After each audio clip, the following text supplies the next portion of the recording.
lupa like, subscribe, lalu tekan tombol lonceng notifikasinya. Terima kasih. Persulit acara sholawat, siapapun yang mengadakan acara sholawat tersebut itu pemerintah goblok, itu pejabat goblok, itu aparat goblok, saudara-saudara. Hadirin sekalian yang dimuliakan oleh Allah. Atau mungkin zikir merusak konsentrasi mereka.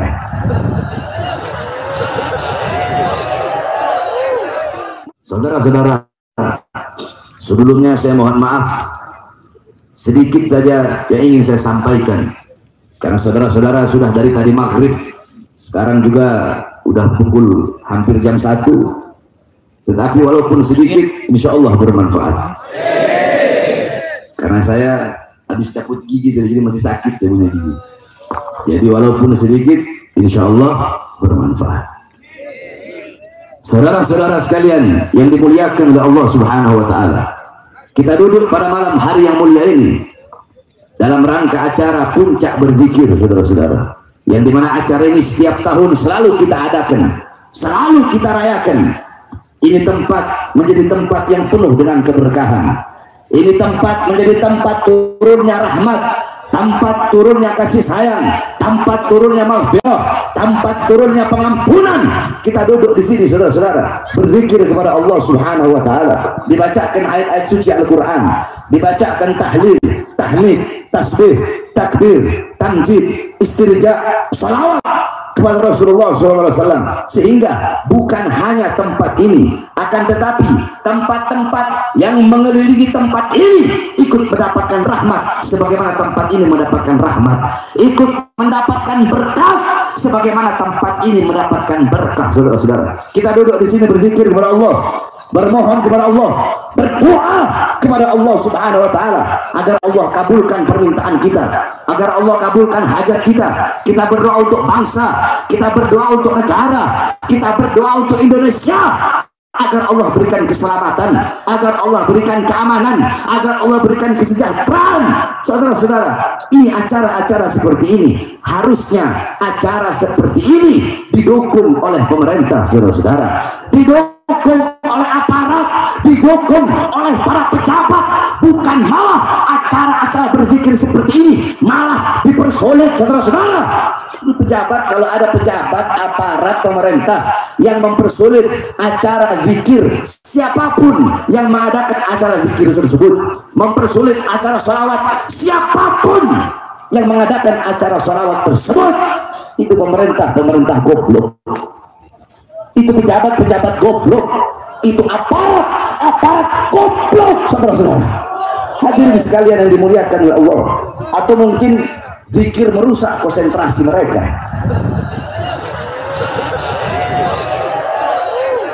Makanya dilarang, makanya dipersulit, saudara-saudara. Mungkin zikir merusak pikirannya, merusak otaknya, merusak konsentrasinya. Padahal harusnya zikir yusaffil dhihna. Zikir itu bisa menjernihkan otak, menjernihkan pikiran, memperbagus konsentrasi, memperbagus fokus. Kalau ada orang yang konsentrasinya rusak dengan zikir, dengan la ilaha illallah, alhamdulillah, masya Allah, orang goblok jadi menteri kok tolol. Jadi menteri kok goblok, menteri tolol, menteri goblok, menteri bodoh.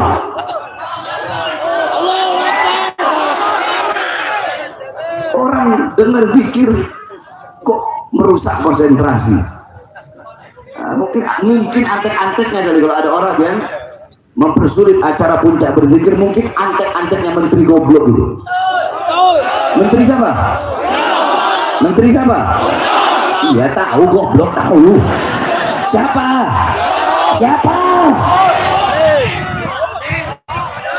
Saudara-saudara, iblis, syaitan, iblis kalau mau merusak, mengganggu, menggoda manusia, dengar zikir, konsentrasinya iblis rusak, konsentrasinya rusak, langsung hilang, langsung lupa siapa namanya dia. Oh saya lupa, kata iblis. Saya lupa karena saya habis dengar zikir tadi, kata iblis, makanya saya lupa. Jadi saya tanya, semua jawab yang keras. Kalau ada yang terganggu pikirannya, terganggu otaknya, terganggu konsentrasinya dengan zikir, dengan tahlil, tahmid, tasbih, takbir, tamjid, berarti siapa? Siapa? Siapa? Kalau ada pejabat yang terganggu dengan zikir, yang rusak konsentrasinya karena zikir, berarti pejabat apa? Pejabat apa? Menteri apa? Menteri apa? Iblis, saudara-saudara. Bukankah qala Rasul sallallahu alaihi wasallam, ahabbul kalam ilallahi arba, la ilaha illallah, subhanallah walhamdulillah, subhanallah walhamdulillah, wa la ilaha illallah, wallahu akbar. Kalimat yang paling dicintai oleh Allah ada 4 kalimat, saudara-saudara. Dan engkau bisa memulai, bisa mendahulukan yang mana saya dari 4 kalimat ini. Apa itu? Subhanallah, subhanallah, kemudian alhamdulillah, kemudian la ilaha illallah, kemudian Allahu akbar. Ini adalah kalimat yang paling dicintai oleh Allah Subhanahu wa taala. Sampai-sampai qala Rasul sallallahu alaihi wasallam, ala unabbi'ukum khairu a'malikum.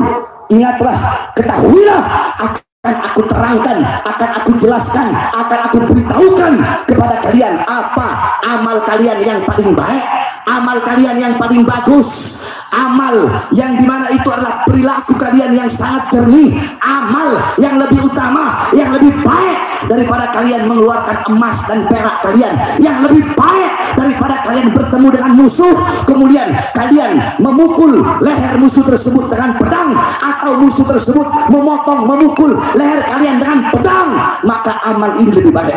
Apa kata Rasulullah? Yaitu mengingat Allah, berzikir kepada Allah Subhanahu wa taala. Itu amal yang paling baik, amal yang paling bagus, saudara-saudara. Saudara-saudara, kita duduk berzikir, kita mengingat, bukan hanya mengingat Allah, tapi kita mengingat Rasulullah. Tadi para ulama, para habaib, para kiai, beliau menjelaskan tentang bagaimana apa Nabi Muhammad SAW, diceritakan bagaimana orang-orang soleh. Dari setiap ceramah pasti dibawakan kisah Nabi Muhammad sedikit, dibawakan kisah orang-orang soleh sedikit. Qala Rasul SAW, zikrul anbiya ibadah, zikrul solihin kafarah, zikrul maut sadaqah, zikrul kubur yuqarribukum ilal jannah. Apa kata Rasulullah?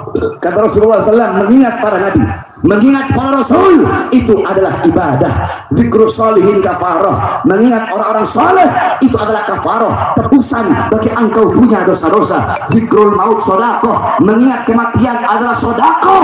Wa zikrul kubur yuqarribukum ilal jannah, mengingat kubur bisa mendekatkan engkau kepada surganya Allah Subhanahu wa taala. Kita duduk di sini bukan hanya mengingat Allah, tetapi mengingat Rasulullah, mengingat orang-orang soleh, mengingat para ulama, saudara-saudara. Kita duduk di ini majelis berzikir kepada Allah. Ini tempat menjadi tempat turunnya rahmat. Bahkan orang-orang di sekitar puncak yang tidak ikut berzikir, mereka ikut mendapatkan rahmat sebagaimana kita duduk di sini mendapatkan rahmat. Ini perkara yang bagus, ini perkara yang sangat baik yang harus didukung, saudara-saudara. Pada malam hari ini, di saat banyak anak-anak muda, banyak pemuda-pemudi Islam yang berbuat dosa, berbuat maksiat, mungkarat, dhalalat, sayyiat, mukhalafat, sebagaimana kita ketahui, malam tahun baru atau malam sebelum tahun baru, 2-3 hari sebelum malam tahun baru, bukan hanya di puncak, di Jakarta, di mana-mana, bahkan di kampung-kampung, di desa-desa, saudara-saudara, berapa banyak para pemuda-pemudi Islam yang merayakan malam tahun baru tersebut dengan berbuat dosa. Mereka mabok-abokan di situ, mereka berjudi di situ, mereka melacur di situ, mereka peluk-pelukan, mereka ciuman, mereka berzina. Kondom di mana ditemukan pada pesta-pesta perayaan malam tahun baru. Saudara-saudara sekalian yang dimuliakan oleh Allah Subhanahu wa taala, memang benar shadaqar Rasul sallallahu alaihi wasallam, memang benar apa yang disampaikan oleh baginda Nabi besar Muhammad 1400 400 tahun yang lalu Nabi Muhammad sudah mengetahui bagaimana keadaan umatnya nanti kelak di akhir zaman. Apa kata Rasulullah? Qala Rasul sallallahu alaihi wasallam, la tattabi'unna sanana aw sunana alladziina min qablikum shibran bi shibrin wa dhira'an bi dhira'an hatta law dakhalu fil jurab la tab'tumuhum. Qulna ya Rasulullah al-yahud wan nasara. Qala faman. Kata Rasulullah, sungguh nanti di akhir zaman akan ada umat setelah kalian, yang dimana umat setelah kalian mereka akan mengikuti golongan-golongan sebelum mereka. Mereka akan mengikuti budaya, pola pikir, gaya hidup, gaya berpakaian, semua mereka ikuti dari golongan-golongan sebelum kalian. Sekalipun golongan sebelum kalian masuk ke dalam lubang bob. Apa itu bob? Bob itu binatang kadal sejenis biawak, cuma bukan biawak. Kalau biawak itu warrol, kalau bob itu adalah sejenis biawak, cuma dia lebih kecil dari biawak. Kalau biawak warnanya coklat, kalau bob warnanya kuning. Kalau biawak ekornya licin, kalau bob ekornya ada duri-durinya. Kalau biawak hukumnya haram, kalau bob itu hukumnya halal. Karena ada takrir dari Nabi Muhammad. Ketika Rasulullah melihat para sahabat memakan bob, Rasulullah diam. Diamnya Rasulullah itu takrir yang bermakna halal, saudara-saudara. Nah, itu kenapa para ulama ahli hadis mereka mengatakan kenapa Rasulullah mengumpamakan masuk ke dalam lubang bob. Karena binatang bob kalau bikin lubang itu sangat sulit. Lubangnya belok-belok ke kanan, ke kiri, ke dalam, naik lagi ke atas. Maka karena begitu sulit lubang tersebut, sehingga Rasulullah mengumpamakan seperti lubang bob. Jadi seperti apapun, bagaimanapun perilaku, perbuatan, ucapan, semua dari golongan-golongan sebelum mereka, umat setelah kalian di akhir zaman akan mengikuti golongan-golongan dan kelompok tersebut. Kemudian para sahabat berkata, ya Rasulullah, apakah kelompok, apakah golongan yang diikuti itu adalah orang-orang Yahudi, adalah orang-orang Nasrani yang nanti umat setelah kami mengikutinya? Qul apa qala Rasul faman. Kata Rasulullah, siapa lagi kalau bukan orang-orang Yahudi? Siapa lagi kalau bukan orang-orang Nasrani? Coba kita lihat, tadi Habib Muhammad telah menjelaskan bahwasanya tahun baru Masehi bukanlah tahun baru kita, sehingga merayakan tahun baru Masehi bukanlah perayaan Islam, bukanlah perayaan kita, tetapi bertasyabuh, mengikuti, menyerupai adat istiadat orang-orang kafir. Man tashabbaha biqaumin fahuwa minhum. Hadis tersebut dibawa oleh Habib Muhammad tadi, yang artinya barang siapa yang menyerupai suatu kaum, maka dia sama dengan kaum tersebut, digolongkan dengan kelompok tersebut, dibangkitkan dengan kelompok tersebut. Jikalau yang engkau ikuti orang-orang Yahudi, orang-orang Nasrani, orang-orang kafir, orang-orang Barat, engkau mengikuti gaya hidup mereka, pola pikir mereka, berpakaian seperti mereka, bertasyabuh kepada mereka, mengikuti ajaran mereka, maka engkau sama seperti mereka. Mereka dilaknat oleh Allah, engkau pun dilaknat oleh Allah. Mereka disiksa oleh Allah, engkau pun akan disiksa oleh Allah Subhanahu wa taala. Makanya saudara-saudara, Allah kasih bencana, Allah kasih musibah bagi negara Kesatuan Republik Indonesia yang sangat kita cintai ini. Allah kasih gempa bumi, Allah kasih tsunami, Allah kasih apa tanah longsor, Allah kasih banjir, Allah kasih kebakaran di mana-mana, kesulitan di mana-mana, kesusahan di mana-mana. Jangan bertanya kepada Allah, ya Allah, kenapa engkau berikan musibah? Ya Allah, kenapa engkau berikan bencana? Ya Allah, kenapa engkau berikan gempa bumi? Ya Allah, kenapa engkau berikan tsunami? Kenapa air laut engkau tumpahkan ke muka bumi? Jangan bertanya kepada Allah, tetapi tanyakan kepada diri saya, Bahar bin Smith. Tanyakan kepada diri kalian, tanyakan kepada diri kita, tanyakan kepada para pemuda-pemudi kita, tanyakan kepada orang tua kita, tanyakan bapak-bapak pertanggungjawaban mereka atas anak-anaknya, tanyakan kepada anak-anak kewajiban mereka atas orang tuanya dan hak orang tua mereka yang harus mereka laksanakan.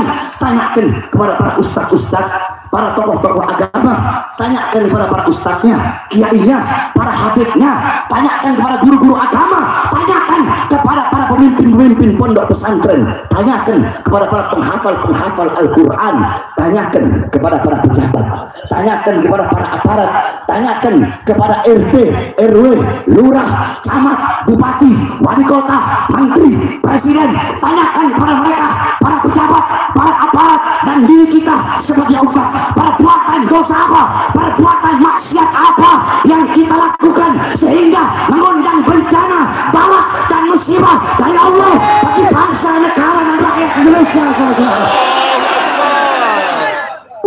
Allah berkata dalam Al-Quran, ma asabakum min musibatin fabima kasabat aydikum. Apa-apa yang menimpa kalian daripada musibah itu akibat perbuatan tangan kalian. Oleh karenanya cukup saudara-saudara, kembali kita kepada Allah pada malam hari ini. Di saat banyak hamba-hamba yang berbuat dosa, berbuat maksiat, yang mengundang bencana dan bala, maka kita duduk di ini majelis berzikir kepada Allah. Zikir itulah, doa itulah yang menunda, yang menjadi benteng pertahanan untuk menangkis segala macam bencana dan musibah. Sehingga acara-acara zikir seperti ini wajib dan harus didukung oleh pemerintah, pejabat dan para aparatnya, daripada mereka mendukung dan membiarkan perbuatan dosa, perbuatan maksiat, acara-acara tidak jelas pada malam tahun baru yang bisa mengundang bencana dan bala dari Allah Subhanahu wa taala. Saudara-saudara, alhamdulillah pada malam hari ini saya bisa duduk di sini karena terakhir saya di sini kalau nggak salah tahun 2017, saudara-saudara. 2017 acaranya di sana kalau nggak salah. Tahun kemarin saya nggak sempat datang, nggak sempat hadir karena saya pergi ke Bandung untuk menjalani pemeriksaan. Alhamdulillah sekitar 3-4 bulan yang lalu saya bebas. Saudara-saudara sekalian yang dimuliakan oleh Allah, di dalam menegakkan kebenaran, di dalam menyampaikan kebenaran, tidak ada kata kapok dari Bagi Bahar bin Ali bin Smith. Tidak ada kata capek, tidak ada kata kapok, tidak ada kata lelah di dalam memperjuangkan kebenaran, di dalam menegakkan keadilan. Oleh karenanya saudara-saudara, saya mengajak seluruh dan saya sampaikan, saya menghimbau kepada engkau semua, khususnya para pemuda-pemudi Islam, jangan pernah kalian tunduk kepada kesoliman, jangan pernah kalian tunduk kepada kemungkaran, jangan pernah kalian tunduk kepada ketidakadilan, jangan pernah kalian tunduk kepada kemaksiatan. Sampaikan terus kebenaran, jangan pernah kalian tunduk walaupun kalian harus dimusuhi seluruh alam semesta, walaupun kalian harus dihina, walaupun kalian harus dicaci, walaupun kalian harus dimaki. Jangan pernah engkau tunduk kepada kezaliman, kepada kemungkaran. Saudara-saudara sekalian yang dimuliakan oleh Allah, saya keluar masuk penjara. Kenapa? Untuk menyampaikan kebenaran. Kenapa? Untuk menegakkan keadilan. Yang saya bela bukan diri saya, yang saya bela bukan anak istri saya, yang saya bela bukan keluarga saya. Saudara-saudara, tahun 2018 saya masuk, 2020 saya keluar, baru 2 hari saya keluar, saya dibawa lagi ke Nusa Kambangan. Saudara-saudara, 2020 sampai 2021 dari lapas Gunung Sindur saya keluar, saya bebas.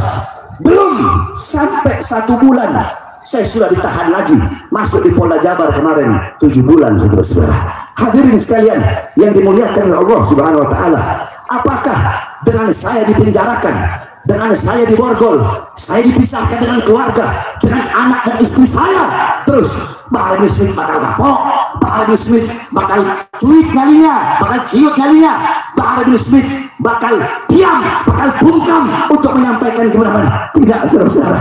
Saya telah bersumpah di setiap persidangan saya bersumpah di setiap persidangan, di depan para hakim, di depan para jaksa, di depan pengacara, dan di depan semua yang hadir dalam sidang saya. Bahkan dalam setiap acara, dalam setiap panggung dakwah, panggung ceramah, saya selalu bersumpah bahwasanya, demi Allah, saya sampaikan kepada kalian, para pengkhianat bangsa, para musuh-musuh agama, para koruptor yang menyengsarakan rakyat, para pengkhianat bangsa yang menderitakan rakyat, yang menyengsarakan rakyat, yang ngaling uang rakyat, yang membuat rakyat kelaparan, yang membuat rakyat menderita, yang membuat rakyat kesusahan. Demi Allah, kalian bisa memborgol tangan saya, perut saya, kaki saya, kalian bisa memenjarakan saya, kalian bisa memisahkan saya dengan anak dan istri saya. Akan tetapi demi Allah, suara-suara kebenaran yang saya sampaikan, yang saya gaungkan, tidak akan pernah bisa kalian penjarakan sampai hari Sabang, saudara-saudara. Maka saya tanya semua yang hadir di sini, siap sampaikan kebenaran, siap tegakkan keadilan, siap lawan pengkhianat bangsa? Allahu Akbar, Allahu Akbar. Yang terakhir, saudara-saudara, tadi kita habis menyaksikan pelantikan daripada Front Persaudaraan Islam. Dalam Al-Quran Allah subhanahu wa ta'ala berfirman, Inna Allah ashtara minal mu'minina anfusahum wa amwalahum bi'anna lahumul jannah yuqatiluna fi sabilillah ila akhiril ayah. Sesungguhnya Allah telah membeli daripada orang-orang yang beriman. Allah beli jiwa mereka, Allah beli harta mereka, Allah beli raga mereka, Allah beli badan mereka. Dan Allah bayar bukan dengan dinar, bukan dengan dirham, bukan dengan emas, bukan dengan permata, tapi Allah bayar dengan sorga sebagai bayarannya. Untuk apa? Untuk berjuang di jalan Allah subhanahu wa ta'ala, untuk berjuang di jalan Allah, untuk memerangi musuh-musuh Allah, untuk beramar ma'ruf, untuk nahi mungkar. Nah, saudara-saudara, tidak ada di zaman sekarang yang lebih rela kehilangan nyawanya, hartanya, jiwanya, badannya untuk berjuang di jalan Allah selain daripada para laskar-laskar persaudaraan Islam, saudara-saudara. Oleh karenanya Indonesia harus bangga punya front persaudaraan Islam, betul? Karena front persaudaraan Islam bukan hanya benteng Ahlus Sunnah wal Jamaah, tetapi juga benteng Islam. Bukan hanya benteng Islam saja, tetapi juga benteng NKRI, benteng merah putih. Saudara-saudara, jangan diragukan tentang nasionalisme, jiwa-jiwa nasionalisme daripada seluruh para relawan-relawan dan laskar front persaudaraan Islam. Setiap ada bencana, setiap ada musibah, yang lain, ormas-ormas lain, aparat pejabat yang lain sudah pulang, front persaudaraan Islam masih tetap membantu saudara-saudara kita sebangsa dan setanah air yang ditimpa musibah. Oleh karenanya saya sangat yakin, saudara-saudara, demi Allah, andaikan jangankan hanya bantuan, jangankan hanya bencana yang menimpa Indonesia, andaikan ada musuh-musuh dari luar atau musuh-musuh di dalam yang ingin merusak Indonesia, yang ingin merampas kedaulatan Indonesia, yang ingin mengobok-ngobok Indonesia, demi Allah, laskar daripada front persaudaraan Islam yang akan berada di barisan paling depan, rela hancur dan binasa demi bangsa dan rakyat Indonesia. Takbir. Saya tanya semua, khususnya laskar front persaudaraan Islam umumnya, jamaah yang hadir, siap hancur demi Indonesia, siap binasa demi Indonesia. Kalau pengkhianat bangsa maju untuk melawan rakyat, melawan Indonesia, melawan Islam, maju atau mundur? Kurang keras, maju atau mundur? Maju atau mundur? Kalau ada ingin merampas kedaulatan rakyat, maju atau mundur? Melawan para koruptor-koruptor pengkhianat bangsa yang menyengsarakan rakyat, yang maling uang rakyat, maju atau mundur? Maju atau mundur? Siap hancur di Indonesia, siap binasa di merah putih. Allahu Akbar. Indonesia merdeka, merdeka, merdeka.